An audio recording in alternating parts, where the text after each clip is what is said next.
Muy buenos días, hermanos. Abran sus Biblias, por favor, en Apocalipsis capítulo 3, versículo 7. Continuamos nuevamente en este domingo nuestra serie sobre las iglesias de Asia Menor. En esta mañana, la introducción al mensaje a la sexta iglesia, Filadelfia. Dice así: escribe al ángel de la iglesia en Filadelfia. Esto dice el santo, el verdadero, el que tiene la llave de David, el que abre y ninguno cierra, y cierra y ninguno abre.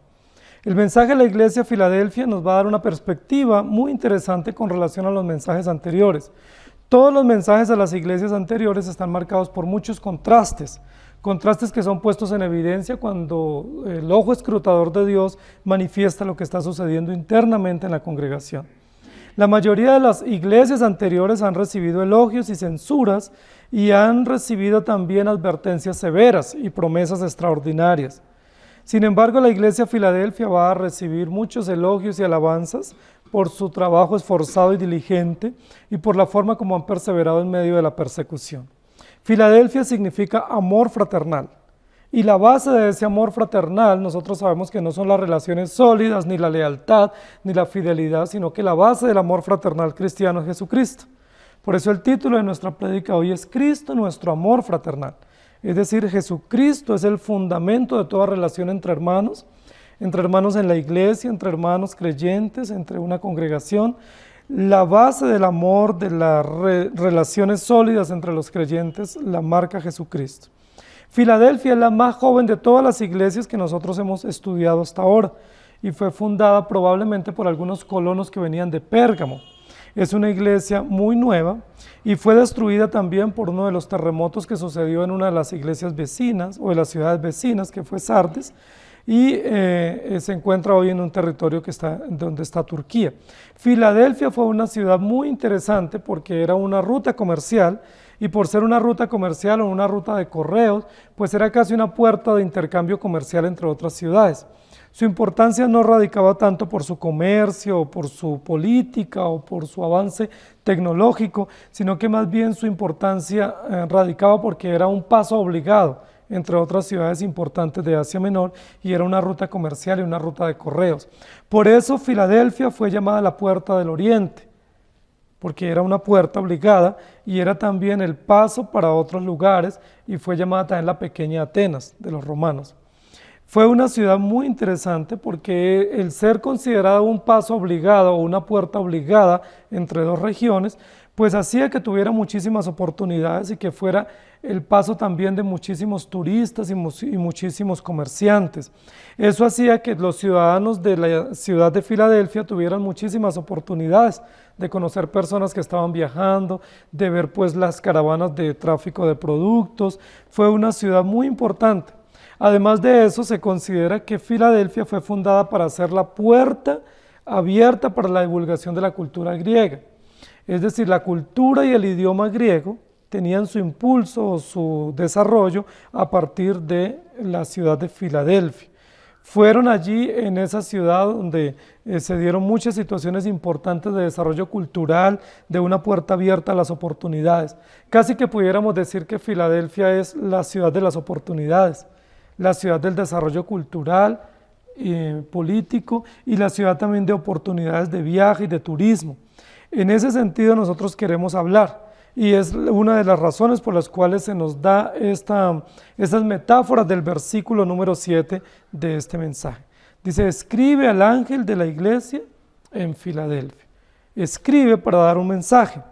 Escribe para mostrarles cuál es la base del amor fraternal que ustedes tienen, y comienza a describirse el Señor con algunos atributos que nosotros hemos estudiado, pero atributos que son supremamente interesantes. Nos va a hablar básicamente de 3 atributos. Uno de esos atributos es la santidad. Es un atributo extraordinariamente conocido por nosotros y un atributo maravilloso que describe el carácter santo, fiel de nuestro Dios. En muchísimos lugares del texto bíblico se nos habla sobre la santidad de Dios. Es uno de los atributos que recorre toda la Escritura, que baña todo el plan de la redención y que enmarca el carácter de nuestro Señor. La santidad es uno de los atributos más difíciles de definir. ¿Sí? Nosotros podemos definir con facilidad otros atributos de nuestro Señor, pero la santidad es un atributo casi indefinible. La santidad hace referencia a la presencia de Dios, hace referencia a la majestuosidad de Dios, hace referencia a la grandeza de nuestro Dios, que se manifiesta de manera temible y terrorífica en muchos eventos de la historia. Si nosotros recordamos algunos de los episodios en los cuales se hace muy evidente la santidad de Dios, nos vamos a dar cuenta que fueron eventos que causaron terror a los interlocutores. Uno de ellos fue Isaías, en la visión de Isaías 6, cuando tiene una visión de la santidad de Dios y dice la Biblia que Isaías cayó casi muerto y diciendo soy hombre muerto. Otro de los episodios fue Jacob, cuando tuvo esta visión en el valle, en Betel, donde dice la Biblia que él pues cayó aterrorizado y dijo esto es terrible y esto no es más que casa, puerta del cielo y casa de Dios. Entonces, esto es una situación muy extraordinaria que nos muestra la santidad y el poder de Dios. Hay otros episodios, uno de ellos es cuando David tiene también una relación con el Señor y encuentra el tema de la santidad. Otro episodio extraordinario es Habacuc, cuando discute con Dios y se enfrenta a la santidad de Dios, o cuando Moisés va al monte y se enfrenta a la santidad de Dios. Y hay muchos otros episodios, uno de ellos es el de Pedro, cuando después de esta gran pesca, dice la Biblia que se ciñó la ropa y dijo, Señor, apártate de mí, porque soy hombre pecador. Enfrentarnos a la santidad de Dios es enfrentarnos a la grandeza, a la gloria, a la presencia incontenible, indescriptible de un Dios puro y perfecto. En este sentido es como el Señor se presenta a la iglesia de Filadelfia. En primer lugar dice, escribe el ángel de la iglesia, y esto dice el santo. ¿Sí? Esto dice el santo. Es increíble cómo se manifiesta aquí esta narración, porque usa un artículo personal o un pronombre personal para decir que solo hay un santo. ¿Sí? No dice un santo, o no dice uno de los santos, o no dice el que conoce la santidad, sino el santo. Es un artículo definido, pronombre personal, singular definido, donde dice que solo hay un santo y que ese santo es el que escribe, y ese santo por supuesto sabemos quién es, ¿cierto? Hace referencia no solo a Dios, sino a Jesucristo, que es el santo, el que manda los mensajes para las iglesias. La frase es una designación a Jesucristo. En muchísimos textos, esta frase, el santo, se refiere a Dios en su deidad o al Padre en su manifestación. No obstante, en esta oportunidad, el santo es una designación para Jesucristo. Designa exclusivamente a Jesucristo como el Hijo de Dios en su carácter, en sus obras, en sus propósitos, y lo describe también como Dios verdadero, santo y poderoso. Jesucristo no se presenta como Dios, destacando la santidad absoluta en contraste con los malvados, sino que se presenta sobre todo a las personas salvas de la iglesia como representante de ellas y diciendo que Él es el santo que ha llamado y ha reunido a su pueblo y que es el que representa a toda una iglesia que debe andar en santidad. Implícitamente esta descripción singular del carácter de nuestro Dios y del carácter de Jesucristo es una contradicción con relación a la iglesia y a los creyentes, que somos pecadores, pero también es un propósito para mostrarnos que siendo que Él es santo, nosotros somos llamados a la santidad. El santo representa a los salvos, y es lo que se nos va a presentar aquí. Por eso el inicio, el encabezado de esta carta se escribe y se autodenomina el destinatario, para los destinatarios de la carta se autodenomina quien la envía o el autor de la misma como el santo. ¿Sí? Es interesante porque en otras oportunidades, o especialmente el género epistolar en el momento en que era muy común en ese periodo, se designaba el nombre del autor. Sí, se decía, por ejemplo, yo, Pablo, apóstol de Jesucristo, como Pedro escribe también, yo, Pedro, apóstol de Jesucristo, o yo, Juan, pero en esta oportunidad quien está escribiendo esta carta es el santo. ¿Sí? Es interesante porque no da ningún nombre de ninguna persona, no hay un nombre propio, no hay un oficio propio que se designe aquí como autor o como autoría para este mensaje para la iglesia, sino que se va a describir la autoría a través de sustantivos que describen el carácter y que describen los atributos de quien está enviando la carta. Para un lector desconocido, pues quedaría la pregunta, ¿quién es el santo? Para un lector desprevenido diría, bueno, ¿quién es el que está escribiendo? ¿Será un señor que tiene por nombre propio santo? Sin embargo, nosotros sabemos, como no somos lectores desprevenidos, sino lectores redimidos por la gracia de Dios, cobijados por ese evangelio, nosotros sabemos que esta designación que hace alusión a un aspecto del carácter de Dios describe nada más ni nada menos que a Jesucristo, el Cordero vencedor. Es decir, no es un ser anónimo, esta carta no es un pseudoepígrafo como era común en el estilo griego de ese momento, sino que es una carta con un autor definido, claro y singular, con atributos claros y contundentes que los conocen los creyentes de Filadelfia, e inicia con uno y es la santidad de quien escribe. Todos los libros del Antiguo y del Nuevo Testamento describen a los creyentes como santos, apartados y separados por ese Dios glorioso y majestuoso del cual nos ha constituido para ser pueblo suyo. Sin embargo, Apocalipsis es el libro que más llama a los creyentes santos.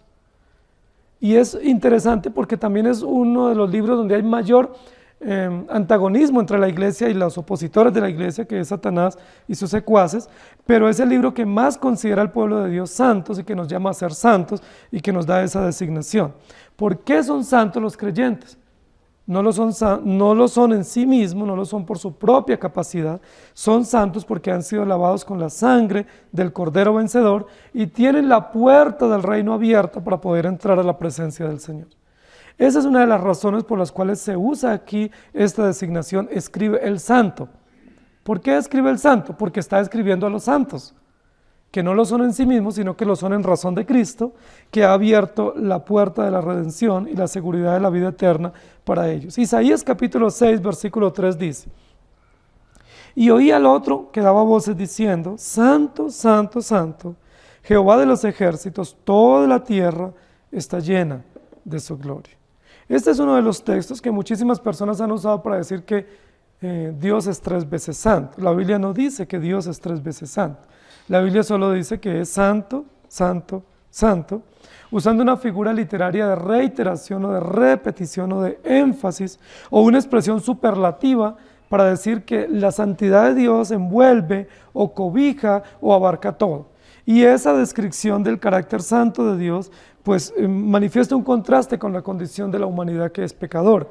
Mientras el hombre es pecador, pecador, pecador, o depravado, depravado, depravado, Dios es santo, santo, santo. No podemos decir que Dios es 3 veces santo, porque si decimos que Dios es 3 veces santo, no pudiéramos decir que es 3 veces verdadero, o que es 3 veces amor, o que es 3 veces justo. Las personas se equivocan cuando hacen esa referencia, porque lo que está diciendo, lo que está es exaltando la santidad de Dios no sobre los otros atributos, sino en contraste con la pecaminosidad humana y en contraste con la maldad del género humano que se ha apartado rebeldemente de Dios. Sencillamente Dios es santo, no puede ser 3 veces santo, solo es santo, porque si fuera 3 veces santo, ¿a qué le atribuiríamos esas otras 2 veces? Si Él es sencillamente santo porque Él es Dios. Él es perfecto y soberano, pero todos sus atributos son plenos, absolutos y suficientes para describir lo que Él es en su plenitud. Isaías 43:15 dice: Yo Jehová santo, vuestro, creador de Israel, vuestro rey. Y Habacuc 3:3 dice: Dios vendrá de Temán y el santo desde el monte de Parán, su gloria cubrió los cielos y la tierra se llenó de su alabanza. Si ustedes notan, esos otros textos que estoy leyendo hablan de la santidad de Dios, pero no hace la repetición, porque no está usando ese atributo en contraste con la realidad pecaminosa del hombre o con la realidad de la redención, sino simplemente es una descripción del carácter de Dios. Y luego en Marcos 1:24 dice: ¿qué tienes con nosotros, Jesús Nazareno? ¿Has venido para destruirnos? Sí, sé quién eres, el Santo de Dios. Por eso estamos diciendo que en este texto de Apocalipsis capítulo 3 versículo 7, el santo no se refiere a Dios en su plenitud o al Padre en su manifestación, sino a Jesucristo, el Hijo de Dios, el Cordero vencedor. Y estas son las nuevas designaciones que especialmente Apocalipsis nos va a ayudar a entender que los atributos de Dios son los atributos de Cristo, que los atributos de Cristo no son diferentes a los de Dios, y aquí mismo se reconoce que estos atributos son los mismos. Juan 6:69 dice: y nosotros hemos creído y conocemos que tú eres el Cristo, el Hijo del Dios viviente. Y luego en Levíticos 19:2 dice: habla a toda la congregación de los hijos de Israel y diles: santos seréis, porque santo soy yo, Jehová, vuestro Dios. Es interesante, queridos hermanos, cómo se presenta el Señor para esta iglesia. En otras oportunidades, a los mensajes anteriores, el Señor se había presentado a través de metáforas usando símbolos, usando términos o conceptos que representaban aspectos de Dios. No obstante, en esta presentación para la iglesia de Filadelfia usa atributos claros y contundentes que no son metafóricos, sino que son reales y que describen de manera transparente, de manera directa el carácter de Dios. Esto dice el Santo, es decir, esto dice Jesucristo, el Hijo de Dios. Primera de Juan 2:6 dice, el que dice que permanece en él debe andar como él anduvo. Y luego en Efesios 5, 26 y 27 dice, para santificarla habiéndola purificado en el lavamiento del agua por la palabra, a fin de presentársela a sí mismo una iglesia gloriosa que no tuviese mancha ni arruga ni cosa semejante, sino que fuese santa y sin mancha. Queridos hermanos, la iglesia es llamada también a ser santa porque ha sido separada del mundo para vivir en la luz del Evangelio y porque está siendo gobernada por la presencia soberana, perfecta e inconfundible del Señor. No sé si estoy logrando hacerme entender, pero el mensaje de la iglesia de Filadelfia está avanzando en cuanto a las salutaciones o en cuanto a la autoría del mensaje, porque en los mensajes anteriores, en los 5 mensajes anteriores, para describir a Cristo ha usado metáforas, es decir, es un poco encubierto el carácter de Cristo, no lo hace de manera directa y evidente como ya lo está haciendo en este mensaje de la iglesia de Filadelfia. Esto dice el Santo, es decir, Jesucristo, usando aspectos propios del carácter. En segundo lugar, esto dice el verdadero, y nuevamente continúa usando el mismo estilo gramatical, usando un pronombre singular, pronombre personal, y usando un atributo directo o contundente del carácter de nuestro Dios, verdadero. Esto dice el verdadero. No dice esto, dice un verdadero. O no dice esto, dice la verdad, ¿sí? Sino el verdadero, haciendo referencia que este atributo pertenece a una persona porque es un pronombre personal y también es un artículo personal, para definir con claridad que no está hablando de una ideología de turno, que no está hablando de un concepto común o de una cosmovisión difundida en el medio o en la región, sino que está hablando de una persona. Es interesante, queridos hermanos, porque esta descripción del carácter de Cristo cierra la puerta a pensamientos gnósticos y de otras cosmovisiones pecaminosas o desviadas o heréticas, porque son muchísimas las cosmovisiones que dicen que Dios es una idea, o que Jesús es como una emanación, o que es un concepto. Entonces muchas personas hablan del concepto de Dios, o el concepto de Jesús, o la idea de Jesús, o la cosmovisión de Jesús, pero la Biblia no habla de eso. La Biblia no dice que Jesús sea una idea, no dice que Jesús sea un concepto, no dice que sea una ideología, la Biblia dice que Jesús es una persona. ¿Cómo lo sabemos? Porque la Biblia lo dice. Y aquí en este texto no necesitamos pensar mucho para entender que Jesús es una persona. Dice, esto dice Él, Santo. Pronombres personales, artículos definidos, artículos personales y aspectos del carácter personal, el verdadero. Cuando la Biblia habla santo, porque no habla de la santidad, y cuando habla de el verdadero se refiere a una persona, no dice la verdad, es decir, como una virtud general o como una virtud común. Habla sencillamente del verdadero haciendo referencia a una persona. No necesitamos ir lejos para saber quién es esa persona. Los lectores desprevenidos o casuales que no tienen el Evangelio dirían, ¿a quién se refiere? ¿Quién es el verdadero? ¿Será el emperador? ¿Será un discípulo? ¿Será el apóstol Juan? ¿Quién es el verdadero? ¿Será el pastor de la iglesia? Pero nosotros que conocemos la palabra y que tenemos fundamento doctrinal ya profundo, sabemos que el verdadero se refiere única y exclusivamente a Jesucristo. Entonces, ¿quién está escribiendo a la iglesia de Filadelfia? El Santo, pronombre personal, descripción personal del carácter de Jesucristo, de su santidad. En segundo lugar, el verdadero, pronombre personal y un aspecto del carácter de Cristo, que es la verdad, pero puesta en su condición, es decir, expresada a través de Él, haciendo referencia a que esa verdad no es la verdad común, sino que es la verdad encarnada o manifestada en una persona, por eso se le llama el verdadero. Es interesante ese adjetivo calificativo para Jesucristo nuestro Señor. La palabra verdadero significa genuino. significa real, significa lo que es verdad, es un contraste contra lo irreal o contra lo falso, es un contraste contra lo que aparenta ser y no es. Lo verdadero aquí es lo genuino, lo que no tiene sombra de falsedad, lo que no tiene sombra de error. En el contexto del Antiguo Testamento, esa descripción del carácter de Jesucristo hace referencia a la fidelidad de Cristo. Fidelidad de Cristo a sí mismo y fidelidad de Cristo a su misma palabra que Él nos ha transmitido. Y es importante porque lo que nos está diciendo aquí es, cuando habla el verdadero, no es que Él tiene la verdad. Ese no es el concepto predominante en el texto, porque cualquiera podría decir, Él es el verdadero porque tiene la verdad. Y esa no es la razón principal de la descripción del carácter de Jesucristo aquí. Más bien la razón principal de esta descripción es, Él es el confiable. Es decir, en Él podemos confiar. Habla el que es confiable. Habla en el que podemos confiar. Habla el que es seguro, el que es fiel, en contraste con los que mienten. Habla el que no tiene copia, ¿sí? El que es real en todo el sentido de la palabra. Él no es la sombra de la verdad, Él no es la apariencia de la verdad, no es la posesión de la verdad. Él es la verdad en sí mismo, pero más que la verdad en este trasfondo del texto, lo que nos dice, Él es confiable. Podemos ir a Él con toda seguridad. Y eso representa un auxilio profundo para los creyentes, receptores de la carta aquí en Filadelfia, pero por supuesto también para nosotros. Jesucristo es fiel a sí mismo, porque Él es Dios. Él es fiel como revelación, como Hijo encarnado, es revelación a Dios, es fiel a Dios Padre. Pero Jesucristo es fiel a todas las promesas y a todo su propósito, y toda su palabra merece confianza. Él es digno de confianza plena porque Él es el verdadero. Los que se llaman judíos a sí mismos y no lo son, que lo vamos a ver más adelante, que estaban también en la iglesia de Filadelfia, no eran confiables, ¿sí?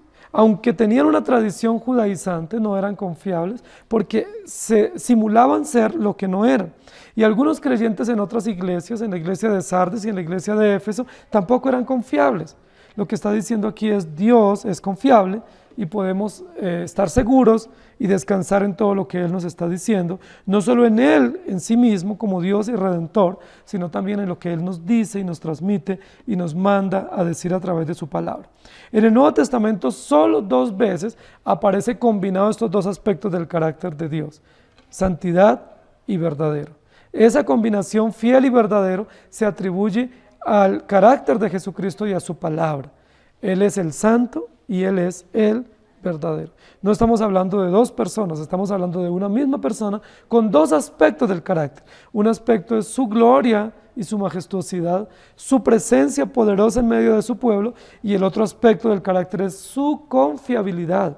Él es confiable, podemos confiar en Él. Y eso es una promesa, además de un aspecto del carácter de nuestro Dios. Salmo 146, 6 dice, el cual hizo los cielos y la tierra, el mar y todo lo que en ellos hay, que guarda verdad para siempre. Y luego en Tito 1:2 dice, en la esperanza de la vida eterna, la cual Dios, que no miente, prometió desde antes del principio de los siglos. Y luego en Juan capítulo 14, versículo 6 dice, yo soy el camino y la verdad y la vida, nadie viene al Padre sino por mí. En Apocalipsis capítulo 3, versículo 14, el Señor Jesús hablando para la iglesia de la Odisea, dice, y escribe el ángel de la iglesia en la Odisea, he aquí el amén, el testigo fiel y verdadero, el principio de la creación de Dios, dice esto.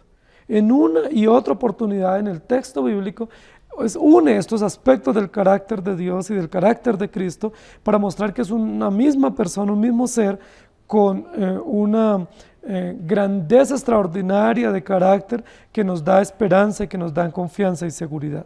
Apocalipsis 6:10, y clamaban a gran voz diciendo, ¿hasta cuándo, Señor, Dios santo y verdadero, no juzgas y venga nuestra sangre en los que moran en la tierra? Santo y verdadero. Y Apocalipsis 21:5 dice, y el que estaba sentado en el trono dijo, he aquí yo hago nuevas todas las cosas, y me dijo, escribe, porque estas palabras son fieles y verdaderas, porque vienen de Dios.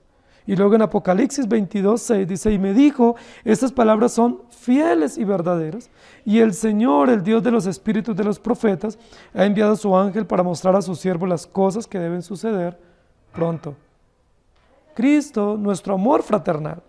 ¿Cuál es la base del amor fraternal de Cristo? ¿Cuáles son los aspectos del carácter de ese amor fraternal? La santidad, la pureza, pero también la confiabilidad. No existe amor fraternal si no hay pureza de propósito y de motivos, y no existe amor fraternal entre los creyentes si la presencia de Dios no nos envuelve y no nos cobija. Pero tampoco existe amor fraternal entre los creyentes si no hay confiabilidad o no hay fidelidad o lealtad. ¿Sí? Y en este sentido es muy importante lo que la Escritura nos quiere decir sobre la confiabilidad y la santidad de Dios, que es la base fundamental para el amor fraternal entre los creyentes. Muchísimos creyentes están preocupados por que haya más unidad en la iglesia y que haya relaciones más sólidas y más transparentes y más leales entre nosotros. Pero no lo vamos a poder lograr por nuestras fuerzas. Lo vamos a lograr únicamente fundamentados en Jesucristo y en su carácter perfecto. Escribe el ángel de la iglesia en Filadelfia. Esto dice el santo, el verdadero, el que tiene la llave de David, el que abre y ninguno cierra, y cierra y ninguno abre. Y en esta tercera oportunidad nos va a hablar de otro aspecto del carácter de Jesucristo, y es su autoridad. El que tiene la llave de David. El que tiene, él, nuevamente, el mismo artículo, y pronombre, ¿sí? Personal. Y luego hace en esta oportunidad una descripción histórica usando una metáfora, y es la metáfora de la llave, refiriéndose al trono estable y al gobierno estable de la monarquía davídica en el pueblo de Israel, especialmente en el reino del sur, en Judá. Escribe el que tiene la llave de David. Hay una variable un poquito distinta a las anteriores descripciones, porque en la primera dice el santo y luego el verdadero, pronombre, artículo y sustantivo, aspecto del carácter. Pero ahora hace una descripción, el que tiene la llave de David. En la primera oportunidad no dijo el que tiene santidad, sino el santo. No dice el que tiene la verdad, sino el verdadero. Pero en esta oportunidad sí dice el que tiene la llave de David.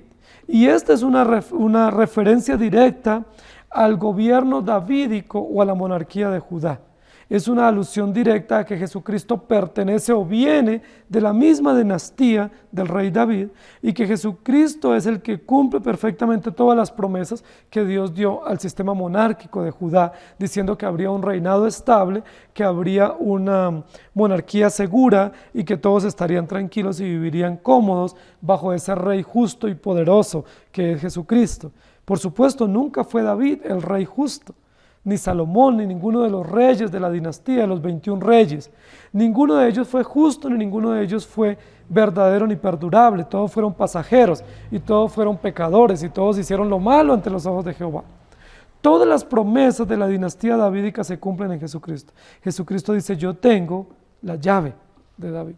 Y es muy importante esta referencia. No dice yo tengo las llaves, no está hablando de las llaves. No sé si ustedes recuerdan, pero cuando el Señor habla para Pedro le dice, y a ti te daré las llaves, ¿cierto? En plural. Habla de un conjunto de llaves, de un conjunto de oportunidades, de un conjunto de deberes que Pedro tiene frente a Dios como misionero y como apóstol de Jesucristo en cuanto a la evangelización y a la extensión del reino entre la iglesia gentil y también en Judá y en Jerusalén. Pero aquí no está hablando en singular, no está hablando en plural, está hablando en singular. Recordemos que en el capítulo 1 también el Señor habló en plural. Dice aquí que yo tengo las llaves de la muerte y el Hades, Apocalipsis 1:18. Dice, y tengo las llaves de la muerte y del Hades. Está hablando en plural. Pero en esta oportunidad está hablando en singular. El que tiene la llave de David. No está hablando de muchas llaves para muchos propósitos, sino de una única llave para abrir una puerta y cumplir un propósito. ¿Cuál es esa llave y cuál es esa puerta? Es la pregunta que nosotros nos haremos en esta oportunidad. ¿Sí? ¿Cómo poder abrir esa puerta y quién la puede abrir? Lo que nos está diciendo aquí es que Jesús, el Cordero Vencedor, es el único que tiene la llave o la autoridad de admitir o de excluir, y que es el único que tiene la llave para regir, porque Él es Rey único y poderoso y mediador eficaz y perfecto para su pueblo. Él es el único que tiene la llave para admitir a aquellos que van a entrar al reino de Dios. No hay otro que maneje las llaves. Muchísimas personas han pensado, inclusive jocosamente han dicho que Pedro es el que tiene las llaves del reino de los cielos y que Pedro es el que anda con un llavero abriendo y cerrando puertas para que la gente entre o salga. Eso es un error, porque la Biblia solo habla de una puerta para el acceso al reino de los cielos y esa puerta se llama Jesucristo y habla de una sola llave y habla solo de uno que es digno de abrir. Entonces tanto la puerta es Cristo como la llave es Cristo y el único que puede abrir es Jesucristo. Es muy interesante esta metáfora porque vuelve y nos concentra en lo que nosotros hemos venido estudiando a lo largo de este libro y es la revelación de Jesucristo. ¿Sí? Apocalipsis no está hablando de muchas cosas, Apocalipsis habla de una sola cosa y de una sola persona central, Jesucristo y la iglesia salva y redimida por su gracia perfecta e incomparable. El que tiene la llave hace referencia directa al linaje mesiánico, hace referencia directa a la línea de la redención que cumple Jesucristo perfectamente. Jesucristo es mayordomo fiel y perfecto de la dinastía de David. Jesucristo cumple todas las profecías mesiánicas y Él es la llave y Él mismo es la puerta y Él es el que abre y Él es el que nos da la bienvenida. ¡Qué verdad más extraordinaria! Jesucristo es suficiente, en Él estamos completos y perfectos. No hay muchas puertas, ni hay muchos poseedores de llaves, ni hay muchas opciones. Y lo que nos está diciendo aquí es el que tiene la llave es el que tiene la autoridad. Más adelante en el mismo libro de Apocalipsis vamos a encontrar un episodio donde dice la Biblia que el apóstol Juan lloraba y decía, ¿quién puede abrir los sellos del libro? Y luego se escucha una voz que dice, el Cordero que fue inmolado es el único que tiene derecho a abrir los sellos. Y ese concepto de abrir sellos y abrir puertas, ¿cierto? De abrir, de dar la oportunidad, es muy interesante. Ahora viene en concordancia con la descripción histórica de Filadelfia, porque Filadelfia era una puerta abierta a las oportunidades. Jesucristo es la puerta de las oportunidades para su pueblo. Jesucristo es el que abre y ninguno cierra, y cierra y ninguno abre. Y al hablar de la autoridad, también está directamente relacionado con la confiabilidad y con la santidad.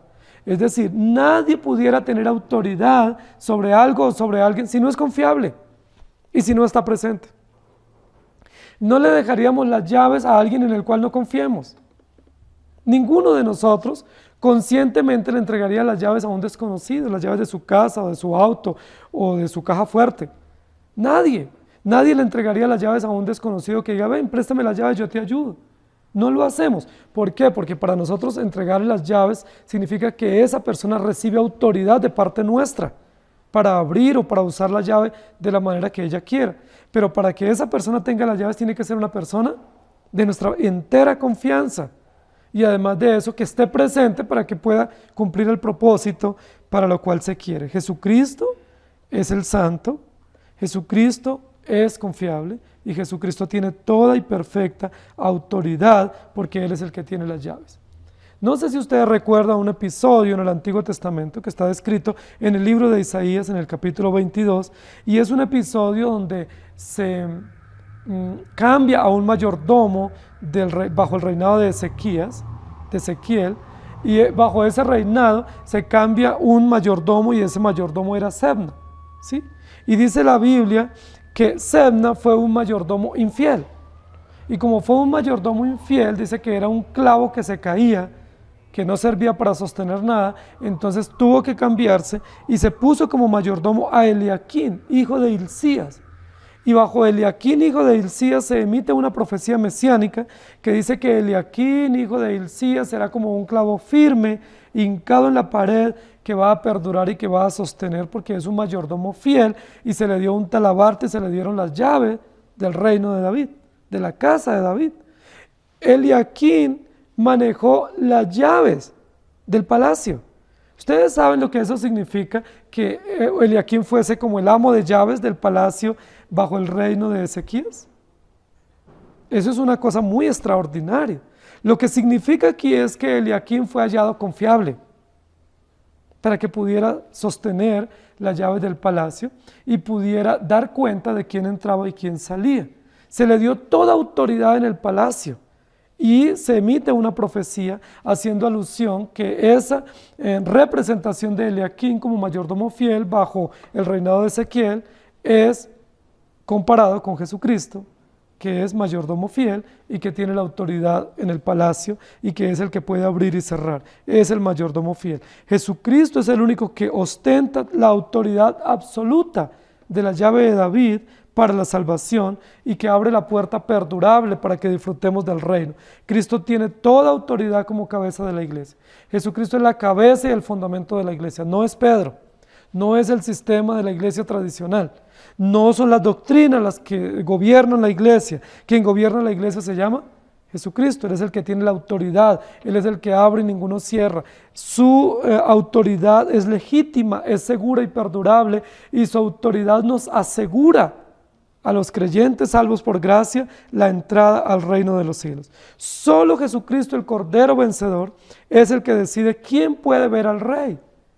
Eliaquim era el que abría la puerta y autorizaba a quienes podían entrar al palacio para ver al rey, o quienes debían salir y eran expulsados. Pero en este caso Jesucristo es el único que nos da la oportunidad de ver al rey. Jesucristo es el que nos abre la puerta para el palacio celestial.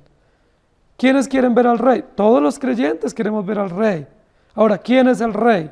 Es Jesucristo mismo, y Él es el que abre la puerta y nos autoriza para poder ver al rey. La teoría del reinado futuro de Jesucristo en el trono de David es falsa. Muchísimas personas dicen que Jesucristo vendrá a la tierra a reinar y a hacer evidente las profecías mesiánicas de la monarquía davídica, pero eso no es cierto, porque lo que la Biblia describe es que Jesucristo es rey eternamente y para siempre, y Él siempre ha reinado. Jesucristo no está esperando reinar. No es cierto que va a llegar el día en que Él va a reinar. Si así fuera, nosotros seríamos dignos de lástima, porque estamos creyendo en un rey que no ha reinado y estaríamos creyendo en un juez que nunca ha ejecutado un juicio y en un Salvador que todavía no ha hecho plena su obra de redención. Seríamos dignos de lástima, estaríamos siguiendo ideas ilusorias falsas. Pero nosotros seguimos a Jesucristo, primero porque Él nos ha llamado y nos ha elegido por gracia, pero porque Él reina plena y perfectamente siempre, desde ahora y para siempre. Él es el Rey eterno y todo el sistema monárquico funciona y se sustenta bajo su reino absoluto y perfecto. Escribe al ángel de la iglesia en Filadelfia, el santo, el confiable y el que tiene autoridad. Lucas 1:30 al 33 dice, el ángel le dijo, María, no temas, porque has hallado gracia delante de Dios, y ahora concebirás en tu vientre, y darás a luz un hijo, y llamarás su nombre Jesús. Este será grande, será llamado Hijo del Altísimo, y el Señor Dios le dará el trono de David su padre, y reinará sobre la casa de Jacob para siempre, y su reino no tendrá fin. No estamos esperando que Cristo reine. Muchas posiciones apocalípticas están diciendo que llegará el día en que Jesucristo va a reinar. Y están esperando, y algunos con mucha expectativa, que se construya el templo en Jerusalén nuevamente. Y se reorganicen los judíos porque Jesucristo vendrá a reinar algún día en el futuro. Eso es una enseñanza supremamente contraria a la verdad bíblica, porque Jesucristo reina por siempre y no necesita un lugar hecho de manos de hombre, porque Él reina en su creación, reina en su iglesia y reina en el corazón de su pueblo. Mateo 22, 41 al 45. Y estando juntos los fariseos, Jesús les preguntó diciendo, ¿qué pensáis del Cristo? ¿De quién es hijo? Le dijeron, de David. Él les dijo, pues como David en el Espíritu le llama Señor, diciendo, dijo el Señor a mi Señor, siéntate a mi derecha hasta que ponga a tus enemigos por estrado de tus pies. Pues si David le llama Señor, ¿cómo es su hijo? Nuevamente, Jesús es Señor, Jesús es Hijo, Jesús es Dios, Jesús es Rey, Jesús es Cordero vencedor, Jesús es el portero, Jesús es la puerta, Jesús tiene las llaves, Jesús es todo. Y en Él estamos completos y cabales. Eso lo dice Colosenses y lo dice también toda la Escritura. Apocalipsis capítulo 5, versículo 5. Y uno de los ancianos me dijo, no llores. He aquí que el león de la tribu de Judá, la raíz de David, ha vencido para abrir el libro y desatar los 7 sellos. Y en Isaías 9, 6 y 7 dice, porque un niño nos es nacido, hijo nos es dado, y el principado sobre su hombro, y se llamará su nombre admirable, consejero, Dios fuerte, Padre eterno, príncipe de paz. Lo dilatado de su imperio y la paz no tendrán límite sobre el trono de David y sobre su reino, disponiéndolo y confirmándolo en juicio y en justicia desde ahora y para siempre. El celo de Jehová de los ejércitos hará esto. Luego en Apocalipsis 22, 16 dice, yo Jesús he enviado mi ángel para daros testimonio de estas cosas en las iglesias. Yo soy la raíz y el linaje de David, la estrella resplandeciente de la mañana. Y esta descripción de Jesús, que tiene la llave de David, es una descripción ofensiva para los judíos, especialmente para los de la sinagoga, que se hacían pasar por judíos y no lo eran. Porque estos falsos judíos se atribuían toda la historia del Antiguo Testamento y se atribuían a David como padre. Y Jesús, al usar esta referencia histórica y metafórica para hablar de su autoridad y de su cumplimiento mesiánico, también está yendo contra estos falsos judíos de la sinagoga, diciendo, yo soy el que tengo la llave de David. Es decir, ustedes que tienen la sinagoga y que se reúnen pero son falsos judíos, no pertenecen a mi pueblo, porque soy yo el que tengo la autoridad de cerrar y de abrir, y quienes van a entrar. Y más bien el mensaje se dirige a la iglesia de Filadelfia, que era una iglesia pequeña y una iglesia de poca fuerza y una iglesia con bastantes limitaciones. Mateo 16, 19, y a ti te daré las llaves del reino de los cielos, y todo lo que atares en la tierra será atado en los cielos, y todo lo que desatares en la tierra será desatado en los cielos. Efesios 1:22 dice, y sometió todas las cosas bajo sus pies y lo dio por cabeza sobre todas las cosas a la iglesia. Jesucristo es la autoridad de la iglesia, es la cabeza de la iglesia. Pero Cristo como hijo sobre su casa, la cual casa somos nosotros y retenemos firme hasta el fin la confianza y el gloriarnos en la esperanza. Esto dice Hebreos 3, versículo 6. Y luego en Zacarías 6:13, Él edificará el templo de Jehová, y Él llevará gloria y se sentará y dominará en su trono, y habrá sacerdote a su lado y consejo de paz habrá entre ambos. Queridos hermanos, cuando dice el texto, el que tiene la llave de David se refiere a Jesucristo, al Mesías, al Cordero vencedor, y luego dice, el que abre ninguno cierra, y cierra y ninguno abre. Este complemento de esta oración es un complemento para dar seguridad y esperanza a los creyentes. Siendo que Filadelfia es una puerta abierta a las oportunidades, Jesús les va a decir, yo soy el que tengo la llave para la puerta de las verdaderas oportunidades. ¿Cuáles son las verdaderas oportunidades?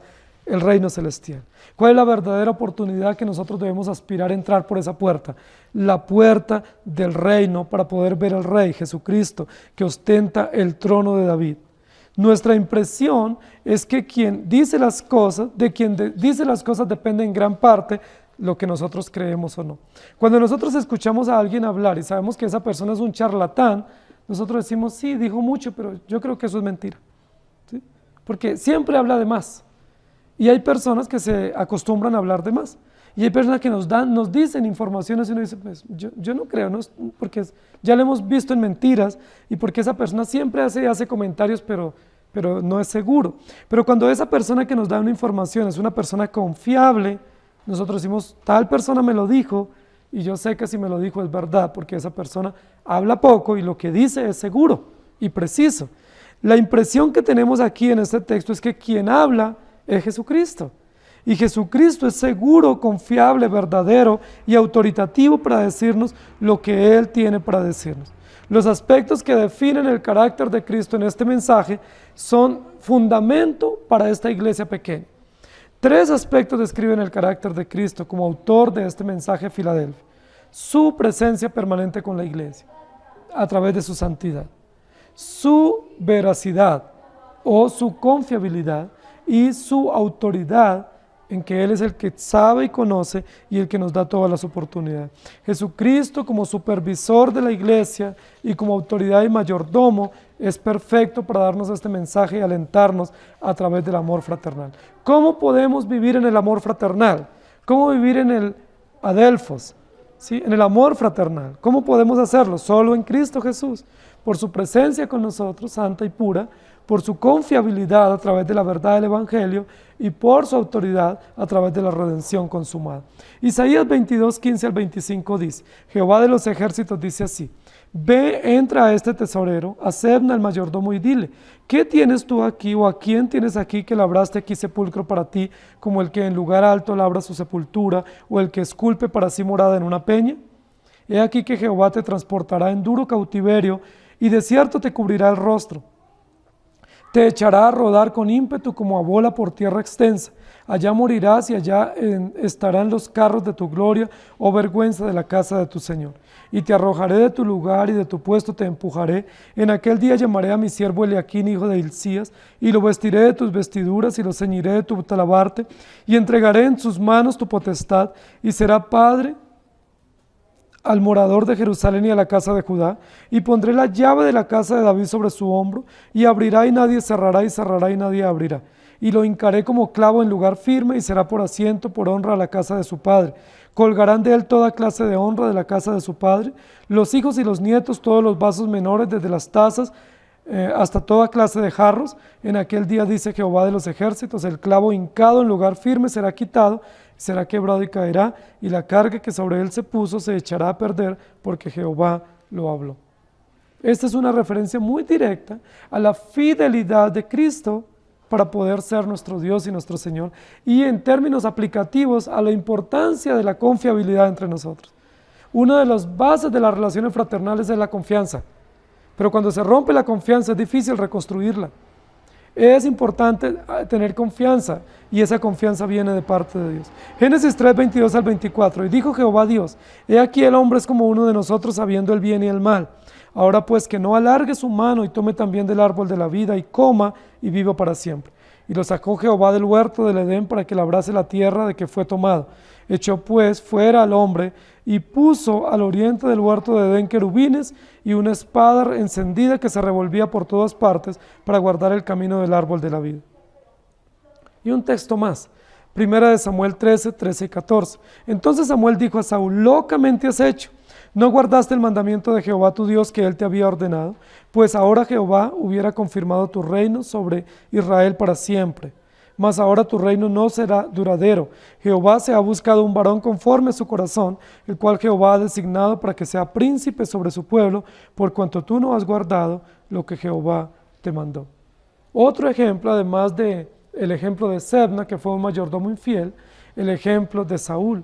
Saúl fue un rey infiel. En contraste con la falsedad o la infidelidad de Saúl está David, que es puesto como representante de fidelidad, de estabilidad y de una monarquía duradera. Por supuesto, no es David el rey duradero, sino que es Cristo el que está representado a través de este ejemplo.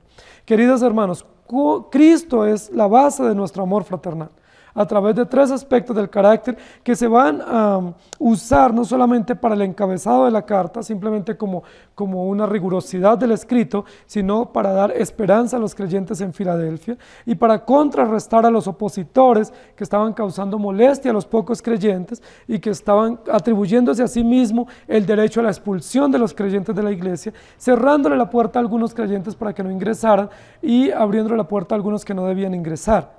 Sí, esta atribución se la habían tomado algunos falsos judíos. No obstante, el Señor dice, yo soy el único que tiene toda autoridad para abrir y para cerrar. Y cuando yo abro, ninguno cierra. Y cuando yo cierro, ninguno abre. Jesucristo es la base de nuestro amor fraternal, de nuestras relaciones sólidas entre los creyentes. Podemos confiar en Él. Inclinen su rostro, por favor. Amado Señor, gracias por tu palabra. Gracias por darnos enseñanzas sobre quién eres tú y lo que haces tú para gobernar y dirigir tu iglesia, cómo tú consuelas a tu pueblo y lo fortaleces en momentos de adversidad, cómo nos das esperanza a través de quién eres tú, haciéndonos descripciones directas, contundentes, pero también gráficas y metafóricas de lo que tú has hecho a lo largo de la historia y cómo tú eres la base para las relaciones entre los hermanos y también la base para la esperanza y la confianza en medio de las adversidades. Gracias por tu preciosa palabra. Gracias por enseñarnos que tu santidad, tu presencia perfecta y soberana está siempre con tus hijos. Gracias por recordarnos que tú en sí mismo y tu palabra que nos has dejado es confiable. porque viene de ti, porque tú eres confiable. Y gracias también por enseñarnos que tú eres el único que tiene absoluta y perfecta autoridad con relación a la redención y a la gloria eterna, y que podemos tener la confianza que si tú nos abriste la puerta del reino, pues nunca la cerrarás para tus hijos, sino que nos dirás la bienvenida al reino por siempre y podremos verte a ti y disfrutar de tu presencia. Gracias por enseñarnos tu palabra. Cristo, nuestro amor fraternal. Enséñanos a tener relaciones entre hermanos sólidas, fraternales, relaciones que se fundamenten en el carácter tuyo y no en nuestros intereses, relaciones que se fundamenten en tu palabra, en tu evangelio, en tu esencia y no en los motivos egoístas nuestros, sino que podamos apoyarnos y fundamentarnos y cimentarnos en la roca inconmovible que eres tú. Gracias te damos por enseñarnos hoy y por obrar tu evangelio en nuestros corazones. En Cristo Jesús. Amén. Que el Señor les bendiga, hermanos.